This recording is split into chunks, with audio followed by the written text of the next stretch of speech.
Eco 360. Estamos de vuelta en Eco 360. Vamos a hablar ahora de los delitos que no están en el acuerdo. Pero antes de entrar en ese detalle, estábamos recorriendo el contenido del mismo acuerdo. Y hay un punto que, aunque es un principio legal, creo que es importante que la gente lo conozca. El punto 4 del acuerdo establece que el pronunciamiento de la sentencia conlleva el cierre de la investigación y para todos los elementos que la conforman hace tránsito a cosa juzgada. Este principio de que nadie puede ser juzgado por la misma causa más de una ocasión. Es decir, que si este caso se cierra con la aprobación de este acuerdo por parte de la Subcomisión de Garantías y se archiva el expediente, ya no se podría volver a investigar a Alejandro Moncada Luna, no solo por los dos cargos que aceptó culpabilidad, sino por los otros dos cargos que no están en el acuerdo, ¿correcto? Sí, bueno, yo lo pondría de esta manera. El principio es universal, ¿eh? En todos los sistemas, que ninguna persona puede ser procesada o juzgada dos veces por los mismos hechos. Por los hechos que están contemplados o que fueron objeto de investigación, en efecto, corre tránsito a cosa juzgada. Y eso es una solicitud de la defensa a la que nosotros accedimos porque es un principio universal del derecho. Ahora, no es que por otros hechos no pudiera ser investigado el separado magistrado. Esto es aplicable para el magistrado separado Alejandro Moncada Luna por los hechos que formaron parte de esta investigación. Entiendo el punto, pero obviamente... O sea, lo otro sería una habilidad que la ley, y no es el principio del sistema, que yo hubiese llegado a un entendimiento, y que espérate, declárate confeso de otros dos delitos que no te voy a acusar de los otros dos. Y después que ya está la sentencia en firme, entonces se inicia otro proceso y dice, ahora te voy a acusar por los otros dos que no te quisiste declarar culpable. Claro, esa parte lo entiendo. Lo que pasa es que estoy tratando de colocar tal vez nuestra conversación en una situación en la que podamos entender, y llevándolo un poco atrás en la entrevista, de que una cosa tal vez es el análisis que hacemos de la necesidad de llegar a este acuerdo por la posible crisis institucional a la que se podía enfrentar el país. Pero entonces cuando uno empieza a entender lo que está en el acuerdo y lo que no está en el acuerdo, y esto que voy a decir no es ninguna evaluación sobre el trabajo que usted ha realizado, sino sobre la falta de credibilidad que tiene el ciudadano sobre la clase política en general. Entonces la gente empieza a ver, ok, no se le pudieron cautelar o no se pudo la Fiscalía quedar con todas estas cuentas bancarias por las razones que ya usted bien ha explicado. Solo se le aplicaron 5 años cuando uno ve todas las penas aplicables, se le hubiera podido aplicar tales penas. Y las comparaciones que se hacen, que Juan Pueblo, etcétera, esas que usted ha escuchado. Vamos al tema de la cosa juzgada. O sea, el día de mañana, y yo sé que usted no puede investigar particulares, o sea, pero el día de mañana, si el señor que dijo que le prestó dinero, resulta que el señor decide decir, bueno, mira, ¿sabes qué? Eso no era un préstamo, ¿no? Esa plata yo se la di para que fallara un caso a favor mío.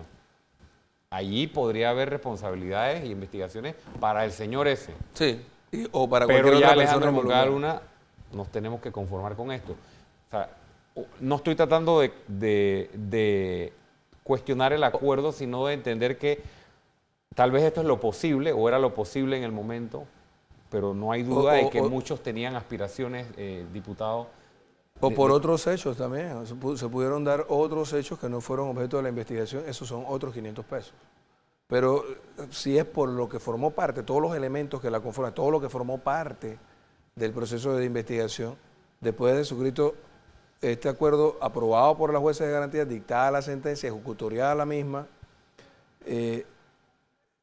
pudiera decirse que en efecto para Alejandro Moncada Luna Carvajal es cosa juzgada. Usted nos explicó en el bloque anterior algunas de las razones o tal vez las más importantes de por qué los otros delitos no fueron incluidos. Se trata de los delitos de corrupción de funcionario público. Ahí vemos una gráfica. Delitos no reconocidos por Alejandro Moncada Luna o delitos no incluidos en el acuerdo.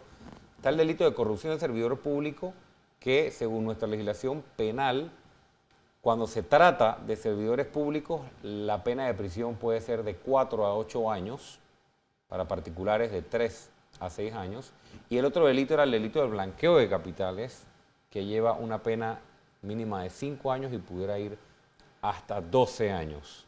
Nos explicaba usted en el bloque anterior que era un tema de al no realizarse la audiencia, tal vez no tenía usted la capacidad de demostrar la vinculación entre una cosa y la otra. Pero cuando uno ve todas las penas de los 4 delitos o las coloca, no solo las del acuerdo, sino las 4, creo que ese es otro ejercicio que a veces el ciudadano está haciendo y decir, oye, pero si para este delito de blanqueo de capitales se podía ir hasta 12 años con el enriquecimiento justificado. No, el de corrupción. El de corrupción y el de enriquecimiento, la pena máxima, 12 también. Y uno ve 5 años y uno piensa en la proporcionalidad. Para que no especulemos con los números, se lo pongo así de sencillo. Si hubiésemos ido a una audiencia, en el hipotético caso de que el magistrado hubiese sido condenado por los 4 delitos, no por uno, sino por los 4 delitos, él habría podido enfrentar una pena máxima de 36 años y una mínima de 17 años. Esas eran... Pero para eso habríamos tenido que haber ido a juicio y además que el juez... O sea, 17 años versus la posibilidad de que el juez natural hubiese decidido la culpabilidad de los 4 delitos. Ese era el escenario, ahí, ¿no? Exacto, ese era el escenario al que habría que se habría enfrentado, pero no es lo que se dio. O sea, al final se da este acuerdo en el que él se declara confeso de dos tipos penales y esto en su pena intermedia, fíjate, de 9 y de 6 años suman en su totalidad 15 años y por eso es que decidimos aplicarle 1/3 como lo establece el artículo 220. Entre tantas reacciones que se han dado, 2 gremios importantes de la República de Panamá, por un lado la Cámara de Comercio y por otro lado la Asociación Panameña de Ejecutivos de Empresa PD, ya han hecho pronunciamientos. Me gustaría comentarlos y luego pedirle algún comentario al diputado González. La Cámara de Comercio hizo la observación de los, creo que un punto similar al que estábamos tratando acá es los delitos que se habían dejado por fuera. Dice el presidente de la Cámara, advertimos en octubre pasado que los diputados tendrían una responsabilidad histórica y que podría fortalecer la institucionalidad democrática y la recuperación de la confianza ciudadana en la clase política y en la seguridad jurídica de nuestras instituciones públicas, siempre y cuando actuaran en el más estricto apego al debido proceso. También decía José Luis Ford en otra parte de las declaraciones este tema de que al no incluir los otros delitos se cerraba la posibilidad de llegarle a otras personas y creo que ya usted se adelantó. Eso no es cierto. No, pero usted se adelantó al tema de las otras personas, tal vez no por esta razón, pero usted se adelantó de que usted obviamente tenía la limitación por falta de competencia. No, pero es que tampoco es cierta la conclusión. Y para que quede más claro de lo que lo hemos dicho, el resultado de este proceso corre tránsito hacia cosas jugadas para el magistrado separado.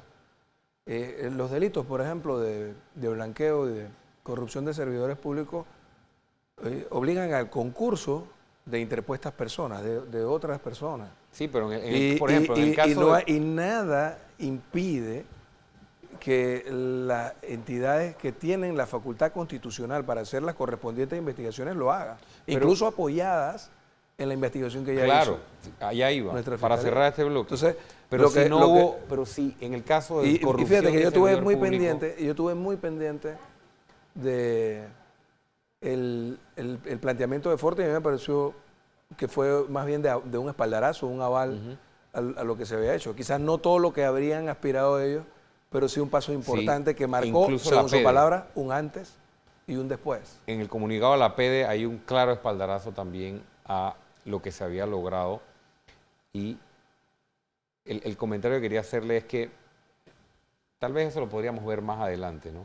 Si el día de mañana un particular va a ser investigado por corromper o ser la parte que corrompe a un servidor público y resulta que es por este mismo caso en el cual estaba vinculado Alejandro Moncada Luna, Me imagino que una de sus líneas de defensa sería, pero es que no hubo delito de corrupción. No se comprobó el delito de corrupción en la investigación. Entonces, ¿cómo va a haber un corruptor? ¿No cree usted que por ahí no? No, para nada. Son dos procesos totalmente distintos.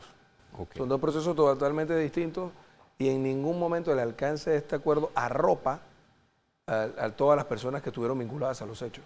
Okay. Solo al separado magistrado. Nos queda un bloque todavía. Vamos a hacer varias preguntas o tocar varios temas que se nos han quedado y hablar un poco de lo que sigue en este proceso con Pedro Miguel González. Ya volvemos.